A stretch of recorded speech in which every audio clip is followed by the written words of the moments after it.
Le mouvement Andesop Thiès, sous la présidence de M. Madiaratenia, qui est inspecteur des impôts et domaines, payeur auprès des consulats de Paris et président de ce mouvement, tient à vous exprimer ses remerciements les plus sincères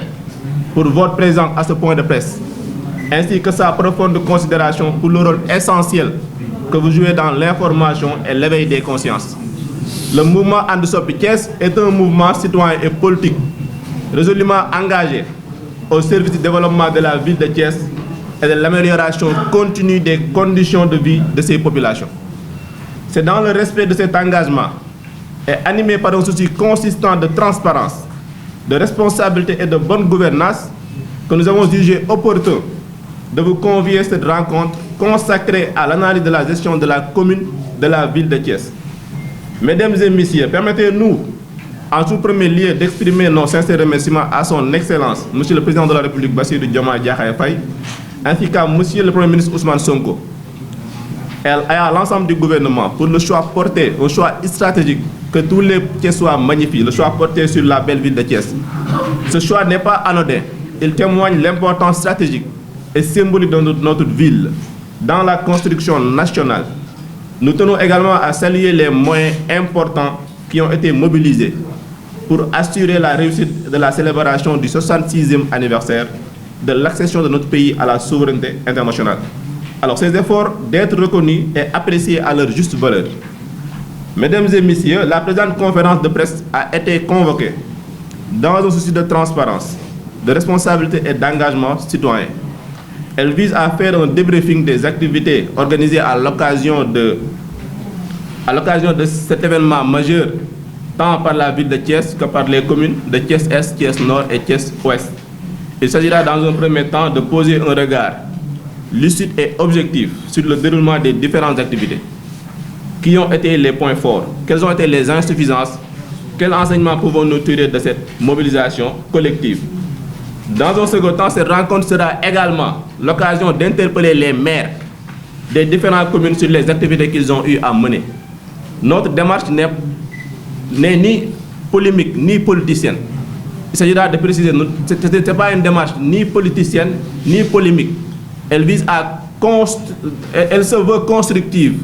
Elle vise à améliorer l'action publique locale, à renforcer la redevabilité et à garantir à chaque initiative entreprise au nom des populations de Thiès répondre réellement à leurs attentes. Au-delà de l'enthousiasme légitime suscité par cet événement d'envergure, il est de notre devoir en tant qu'acteurs engagés de poser des constats clairs, lucides, responsables. Nous avons observé une place excessive accordée au folklore. Ça aussi, c'est un point que nous tenons à soulever. Il y avait eu trop de folklore durant l'organisation de cette fête, au détriment des questions essentielles. Certes, la célébration de notre indépendance doit être un moment de communion, de valorisation culturelle, mais elle ne saurait occulter les priorités fondamentales des populations. L'éducation, la santé, les jeunes, l'assainissement ou encore l'amélioration du cadre de vie. Thiès, l'état des routes sont dans une situation calamiteuse. Récemment, nous avons connu des inondations dans certains quartiers des communes. C'était des réels impacts que cette indépendance-là aurait dû, à l'amont, profiter des populations et des conditions de vie des Thiessois. À Thiès, l'équilibre n'a pas trouvé l'essentiel et a été relégué au second plan. Il apparaît clairement que la ville et les communes ont engagé les dépenses à caractère prestigieux, mais non essentiel, dans un contexte où les ressources publiques sont limitées et où les besoins des populations sont immenses.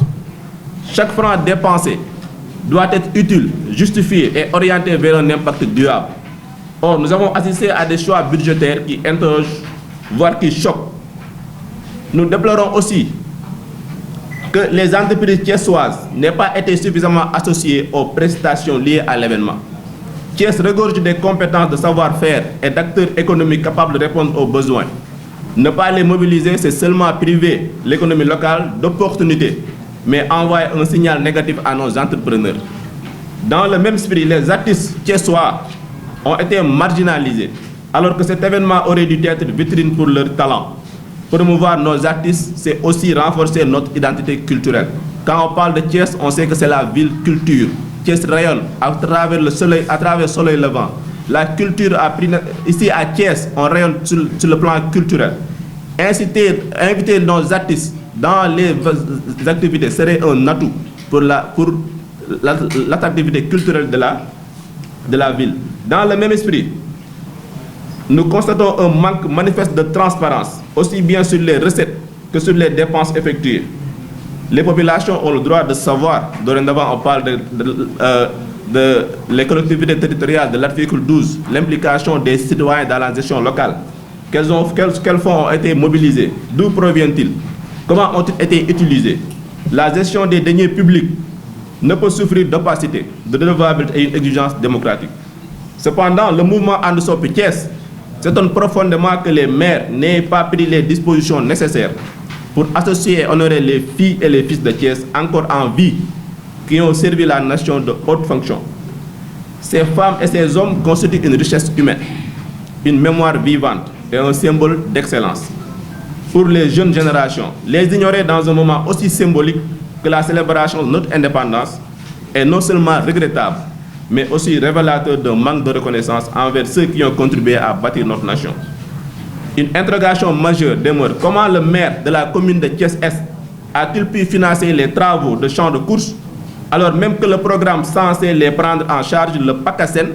à ce jour est encore bloqué? Cette situation soulève des questions sérieuses sur l'origine des financements, les procédures utilisées et la conformité des dépenses et des règles de gestion publique. Nous attendons des explications claires, précises et documentées. Mesdames et messieurs, ces constats ne sont pas formulés pour critiquer gratuitement. Ce n'est pas notre but. Ils traduisent une exigence, celle d'une gouvernance plus rigoureuse, transparente et tournée vers les véritables besoins des populations. Face à ces interrogations légitimes, il ne suffit de poser des questions. Il nous appartient également de proposer des solutions, pas critiquer pour critiquer, pas opposer pour opposer, mais de proposer des solutions concrètes, réalistes et applicables dans le cadre des compétences de la ville et des communes environnantes. D'abord, sur l'orientation des actions publiques, nous appelons à un recentrage sur les priorités essentielles des populations: emploi des jeunes, santé, éducation, assainissement et cadre de vie. On voit qu'aujourd'hui à Thiès, les jeunes n'ont aucun autre ressources économiques à part les Jakarta et au péril de leur vie. Les entreprises à Thiès doivent être ressuscitées comme le chemin de fer, comme les NTS et autres. Les événements doivent servir ces objectifs et non les masquer. En matière de gestion, nous insistons sur l'urgence d'une gouvernance budgétaire rigoureuse et transparente. Publication des dépenses, traçabilité des financements, priorisation des investissements à fort impact social. La gestion publique ne doit pas être un espace d'opacité. Sur le plan économique, nous recommandons de faire de la dépense publique un levier de développement local. Privilégier les entreprises thiessoises, structurer un écosystème économique local, soutenir l'entrepreneuriat et les initiatives locales. Sur le plan culturel, nous appelons à une véritable valorisation des artistes thiessois qui doivent être au cœur des manifestations organisées dans leur propre ville. Nous proposons également des mécanismes de redevabilité à travers des rapports publics et des cadres de dialogue avec les citoyens. Par ailleurs, nous recommandons d'institutionnaliser la reconnaissance des Thiessois et Thiessois ayant servi la nation afin de transmettre des modèles d'excellence aux jeunes générations. Sur les investissements, nous exigeons le respect strict des procédures de clarté sous les ressources de financement, notamment pour des projets comme le champ de course. Mais au-delà de ces mesures techniques, un engagement profond de posture s'impose. D'arrêter l'activisme dont le seul objectif est de se mettre en lumière au détriment de Thiès. D'arrêter de se donner en spectacle, car Thiès mérite des élus exemplaires qui inspirent la fierté et nos élus qui font du théâtre. D'arrêter de pleurnicher et d'utiliser les manquements de Thiès comme prétexte pour obtenir une audience avec le président de la République. D'arrêter cette compétition malsaine consistant à savoir qui va faire venir le plus grand artiste gracieusement payé sur les ressources publiques. La fonction d'élu local n'est pas une scène, c'est une responsabilité. Mesdames et messieurs, il est important de rappeler que la ville et les communes disposent de compétences claires. Développement local, aménagement du territoire, action sociale, culture, éducation, appui à l'économie. Dès lors, leur mission ne peut se limiter à l'événementiel. ou à la communication, mais doit s'inscrire dans une vision durable. Améliorer concrètement le quotidien des populations, structurer l'économie locale, renforcer les services publics de base. Construire une ville organisée, attractive et inclusive. Mesdames et messieurs, dans un souci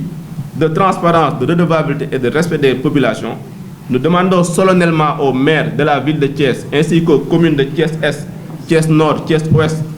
de nous apporter des réponses claires et documentées sur plusieurs points essentiels. Nous leur demandons d'abord de nous faire un état des lieux détaillé de la distribution des aides et secours. Quels sont les bénéficiaires? Quels sont les critères d'attribution?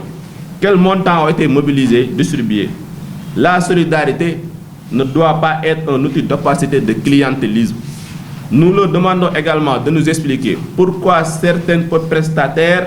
semblent systématiquement remporter les marchés et les demandes de renseignements et de prix, alors même que Thiès regorge des compétences d'entreprises qualifiées et d'acteurs économiques qui participent aux procédures, mais ne sont jamais retenus. Quels sont les critères de sélection? Les règles de concurrence sont-elles respectées? Existe-t-il une équité réelle dans l'accès à la commande publique? Nous demandons par ailleurs un état des lieux clair, exhaustif de la gestion du foncier.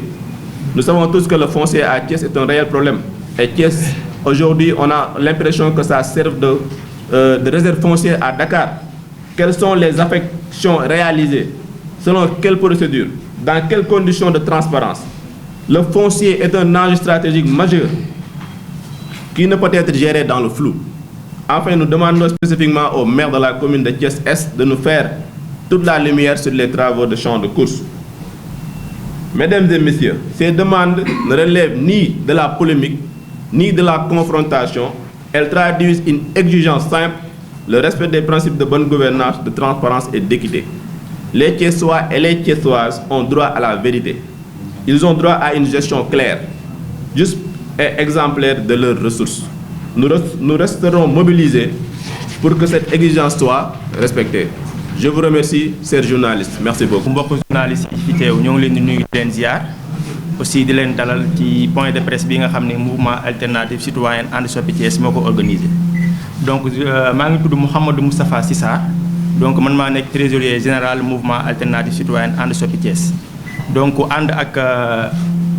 Amadou Bokoum bi nga xam ne moom moo nekk président comité des jeunes. ànd ak aussi Khadim Ndiaye mi nga xam ne moom moo nekk le porte-parole ànd aussi ak Xawaakan mi nga xam ne moom moo nekk président comité des femmes. Donc comme ni ko sama xarit bi waxee di bokkum ci nasaraan dañ koy jéem a tënk ni rek ci olof parce que li mu wax lépp ci tubaab mënuñu koo topp di ko tënk ci olof. Donc dañ koy résumer de façon simple et claire. Li ci am solo mooy ginnaaw bi ñu rafetloo. Avant ñuy commencer sax d'ailleurs partie olof bi damay def une partie après ma jox Khadim Ndiaye mu terminer dernière partie bi. Donc ginnaaw bi ñu ñëwee fii nga xam ni ci point de presse bi nga xam ne mouvement alternative citoyen And Soppi Thiès moo ko organisé ci njiitalu président Madiakhaté Niang ñu gën koo xam ci Demba Niang mu nekk inspecteur trésor nekk fële sa France nekk fa payeur ci préwu consulat bu France. Donc moom moo jiite mouvement bi. Mouvement bi nag depuis ñu créé ko ñoo ngi dox ci li jëm ci suqali suñu dëkkin ak suñu dëkkuwaay. Donc ci kaw loolu ci lañ créé mouvement bi ànd di ci liggéey ak ñi nga xam ni ñoo ci nekk ay membres adhéré ci. Ginnaaw bi nga xamee ni ñoo ngi rafetlu choix bi nga xam ni le président de la République Bassirou Diomaye Diakhar Faye moo ngi ko am ci choix bi mu porté Thiès def ko mu jël anniversaire 66e fête indépendance. bi nga xam ni moom moo ngi ci ànd ak le premier ministre Ousmane Sonko ak l'ensemble du gouvernement. Donc Thiessois yëpp ak Thiessoises yëpp ñoo ngi ci ànd contentement di ko rafetlu di ci kontaan. Organiser fête indépendance lu neex la parce que choix bi nga xam ni moom le président de la République def nekkul choix boo xam da koo jël nii rek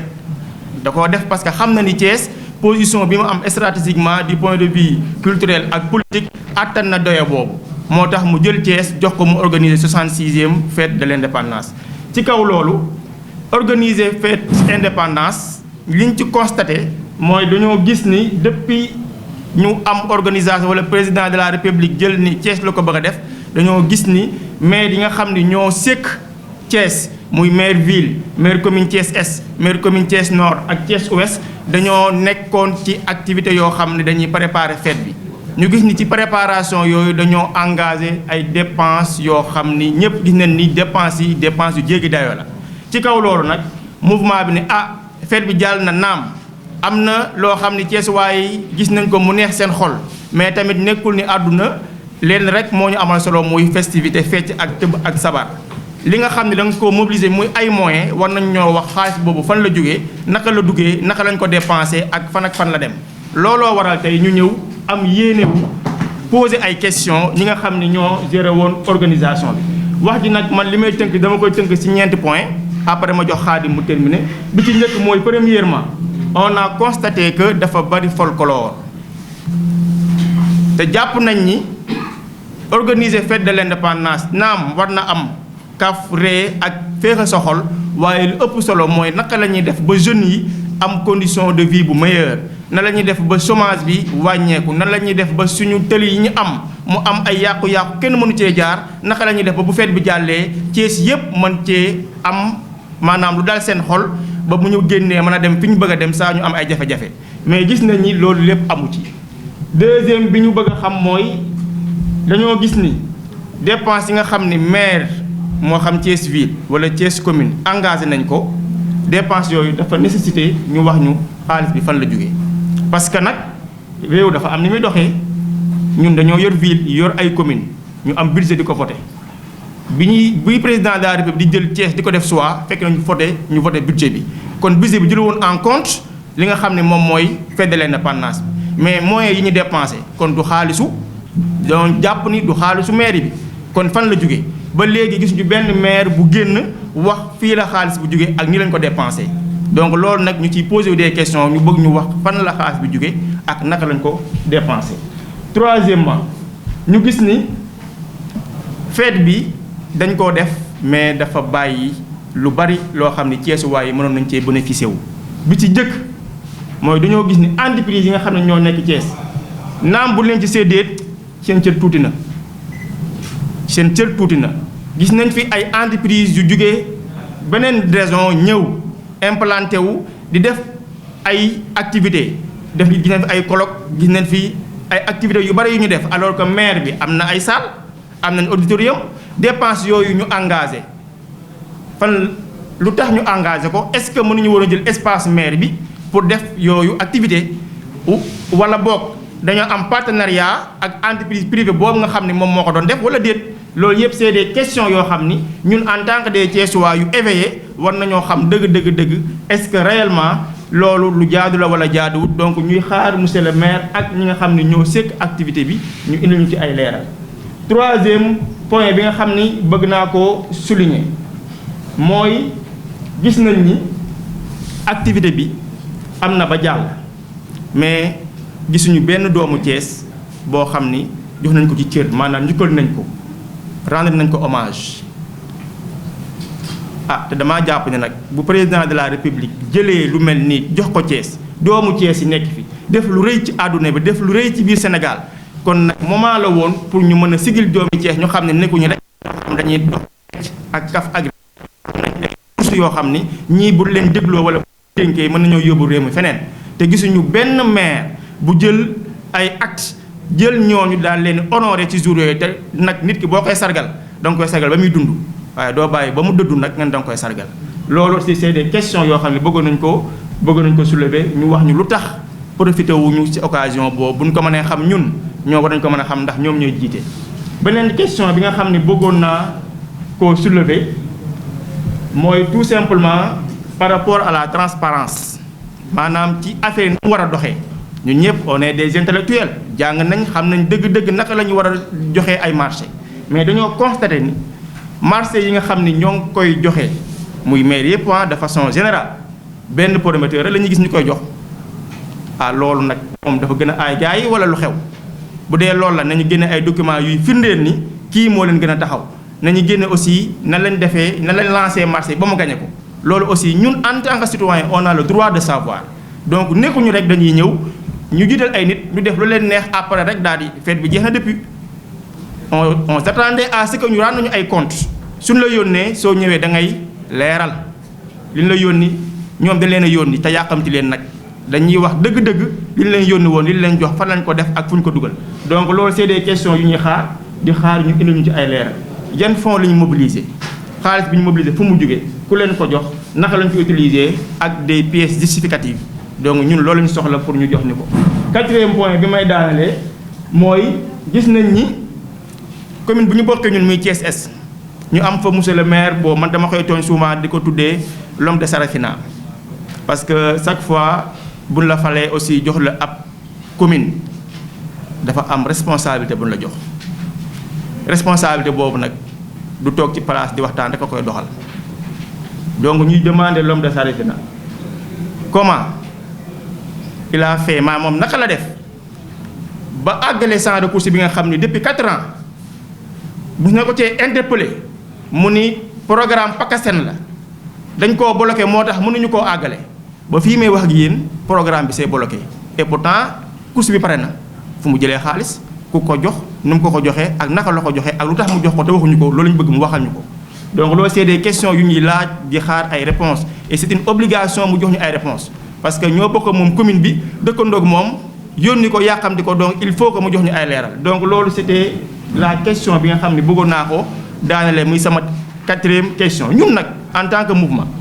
ñëwuñu rek di def point de presse pour critiquer dépassé nañ boobu idée souvent les élus locaux boo leen poser ay questions yu ñu da ngay critiquer mais on a le droit de savoir dañoo war a xam li ñu war a xam nag dañ koy poser ñoom ñu xam ko ñun en tant que mouvement dañ leen di wax li ñu gis ba pare proposer leen ay solutions mais ñun dañoo jàpp ni bu ñu la yónnee nga nekk suñu maire war nga mën a am esprit wu chaque fois ngay def suñu rapport budgétaire di ko publier soo waree def boo waree voter sa budget mais nga rendu ko public gars yi ñëw seetaan si parce que yoon la dañoo war a xam mais loolu lépp gis nañ ni moom du ko def donc on pose des questions à ce que lu waral loolu dañoo xamul seen rôle bu ñu ko xamul ñu xamal leen ko donc loolu benn la si ni leen di proposer ñaareel bi mooy jàpp nañu suñu artistes yi nga xam ñoo nekk ci dëkk bi mais ñooñu am nañ possibilité organiser ay événements mais pourquoi pas ñu jàpp ne ñun Thiès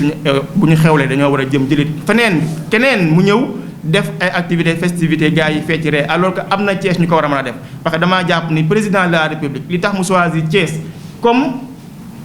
ville bu war a abriter 66e bi dafa jàpp ni Thiès am na ay ressources yu ko mën a doxal ci ressources yooyu nag aspect culturel bi da cee bokk kon war nañoo am ay musiciens yoo xam ne war na leen a mën a promouvoir jaay leen ci occasion yu mel nii ñu mën a fi sax jóge tàq ba faaw mais gisuñu loolu aussi c'est des questions yu ñu war a yu ñu proposé que bu doon ñun la peut-être am na neneen ñu koy defee ba mu gën a am doole fi nga xam ne moom laay daanalee ci proposition yi li ma bëgg a wax yëpp bari na boogum li mu wax yëpp bari na mënuma toppaat lépp di ko wax ci olof mais pour résumer ñu xam ni point de presse bi nga xam ni dañ ko organiser loolu moom moo nekkoon objectif bi mooy les questions yi ma soulevé proposition yi nga xam ne mën nañ ko def aussi bari na bookum wax na ko en français dinañ amaat occasion ñu gën koo leeral jox leen ay propositions mooy bu ñu gisee lu baax saluer ko mais bu ñu gisee loo xam ne nag safaan bala ñu daal koy dénoncer. yaa dee faral di wax naan yóbbante galgal ëbbutub làmb donc y a des choses yoo xam ne ñoo ngi koy teg jëm ak moom ci mairie bi posé nañ ko ay questions on attend à ce que mu apporter des éléments de réponse su apporter ay éléments de réponse loolu dinañu permettre ñun ñu xam dëgg-dëgg fa ñu jaar ak moom pour xam ba xam réellement moom lim ñuy wax ak li muy def méngoo nañ beneen bi si topp daal li nga xam ne moom laa koy daanale muy maire yi nga xam ne ñoom ñoo ŋànk Thiès yëpp man damaa jàpp ni dañoo am problème damaa jàpp ni ñoom dañoo am problème mu rond-point parce que man sama problème mooy maire yëpp foo leen fekk ay rond-point la ñuy defar léegi nag bu dee dañoo am problème rond-point qu'ils ñu le disent parce que ñun yaakaar nañ ni li nga xam ne moom la askan bi soxla dëgg du ay rond-point boo jëlee Félicité Senghor kamb yaa ngi ñuy bëgg a rey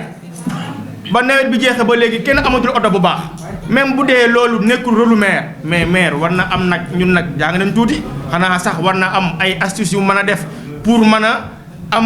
nu mu def dem wuti ay partenaires ñu daal ñuy fattal suñu kàmb yooyu loolu maire da koy def donc loolu aussi c'est des choses yoo xam ni on attend à ce que maire bi indi ci ay leeral donc pour résumer loolu moo nekkoon waxtaan bi di sant presse bi yëpp di leen ñaanal di ñaan yàlla fan yu néew dinañ ñëw dinañ toj lu bari ci wàllu foncier bi incha allah. Khadim Ndiaye nekk porte-parole du mouvement And Soppi Thiès alternative citoyen And Soppi Thiès bi président Madiakhaté Niang jiite maa ngi nuyu taskatu xibaar yi nga xam ne ñoom lañ bokk fas yéene def lii nga xam ne mooy point de presse bi ñu bëgg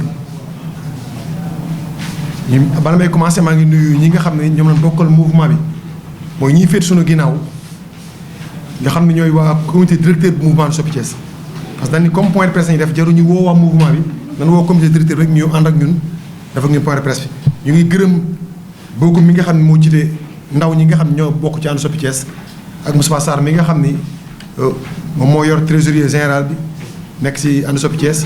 xawaakan mi nga xam moo jiite jigéen ñëpp kon ñu jigéen ñu ngi ko teg ci loxoom. fii ñu tàmbali suñu kàddu daanaka li ñu waroon wax lu ëpp bokkum ñëw na ci nasaraan si Moustapha Sarr ñëw na ci parti wolof bi wax ci lu amam solo dañuy tënk rek li ñu naqari mooy dañoo jël ay nit fal leen te Thiès gépp fal leen mooy mu neex ñu mu naqari ñu ñoom la Thiès fal diiru mandat bi yëpp ñu am lu ñu digoon am lu ñu waxoon mu askanu Thiès di xaar loolu ba tey jii nii ñu ci ëpp du ñëpp waaye ñu ci ëpp lan waxante woon ñun defaguñ ci dara ñenn ñi ñu ngi sax jéem donte buñ mënul wala defaguñ li ñu waxante woon waaye ñu ngay jéem waaye ñun fi ñu dëkkee muy Thiès Est ña fa nekk maanaam defaguñ fa dara lu si xib ngooñ tegaguñ ko bëggoon na la ñëw nag jamono yi si ginnaaw waaye fi ñu doon li ñu bëgg a leeral tuuti mooy lii nga xam ne moo di feetu 4 avril bii nga xam moo mën génn rafetoon na Thiès ñuy def lu mel ni feetu 4 avril moom ki jiite suñu gox jooy na yuuxu génnee rongoñam ba président bi woo ko na ko kaay ndax ñoom ñoo doon def seen i kuréel di waxtaan seen biir boo leen si askanu Thiès donte jubawuñ seen biir xamul rayante na xamul lu ñu def moom mu génn woo a taskatu xibaar yi jooy yuuxu ba président dégg woolu ko mu ñëw ba mu demee ñu dañoo jàpp ni xanaa dafa jooytu li nga xam mooy di champ de course ndax mu ngi ko arrêté woon depuis 2022 ne dafay defar terrain bi 5 mois ñëw teg xeeru njëkk si di course bi mu ko tegee wax ki yor promoteur bi ñëw taxaw wax ñu ne juróomi weer lay am ba 2026 fête 4 avril bi ñëw mu jooy président woo ko mu dem dikk xëy suba ñaari fan lañ si teg ñu commencé sànc bi jekk na jaadu na dafa jooyoon bi muy dem bu dikkee war na jël musuwaar fam pour rongo ñëm ne li ma jooyoon kat bi ma dikkee lii laa fa jële njiitu réew mi kat jox na ma nangam moom lay defaree lii wala nangam wala sax pakasem bi ma waxoon daa bloqué dañ gis ne ba lii dafa bloqué mu ne débloqué na wala nangam mais forage daal di xëddeen waxu ci dara loolu lañ koy xaar question bi may man du sori dañ koy posé direct mu wax ñu naka la def ba taxawal lii nga xam mooy terrain champ de course lim ñu waxoon nag ne moo ne si cahier de charge bi ba léegi gisaguñ ko ndax waxoon na mairie clôture ñun ñu ngi dëkk si course bi boo yéegee suñuy kër yaa ngi tiim course bi ba léegi gis ñu champ de course fu ñu war a def clôture te waxoon na si la bokk waxoon na ay vestiaire ba léegi gis ñu defar ay vestiaire lan syndic la def te ñu gis ni dafa xel da koo nanguwul qualité syndic bi ñu wax ñu lal ko si ñaari fan immigré ko suñu xel da koo nanguwul na génn leeral ñu xam ba xam lii dañ koy teg ren déwén mu yàqu wala déet ndax qualité de 4e génération la ñu waxoon boo xam bu ñu ko fi tegee maanaam gàtt maanaam ay at yu bëri kon bu ñu ko lalee si ñaari fan te lal ko suuf te ñu daaw ñu gis seen di ñu koy lal suuf jaaxal nañu ko war naa génn leeral ñu mu leer dinañ ñëwaat nag si kanam ay jamono yu néew am na lu ñu téye ci côté foncier bi suufuk Thiès Est jaxasoo na suufuk Thiès Est bëri na lu laxasu bëgg nañ mu génn leeral ñu bala ñoo génnaat di ñëw ndax leen xam bëri na te buñ génnaatee dinañ woo tax xibaar yi di leen génn askanu Thiès leeral leen ndax fi ñu toll nii moom nelaw jeex na te leen fal ñu liggéeyal ñu waaye falu ñu leen pour ñu nii jaaxal te du waruñu ñoo jaaxal fu foncier bii nañ ci leeralu leer nañ déggoon nañ ci problème mburkat bii am na 51 ñu jox Thiès Est am na lu ñu ci déggoon sunu ay conseils yi nga xam ñoo teewal mouvement And Soppi Thiès ne fa gisagun dara te dañ ni woon conseils yi lañ koy jox am na ñoo xam ba tey amagun fii ca mbalit mi ñu ngi ciy xaar te li ñu war a bëri na waaye ñu ngi jox leen rendez-vous si kanam tuuti dinañ ñëw wax ak yéen ci foncier Thiès bii dëkk baa ngi toj na ko askanu Thiès xam wasalaam.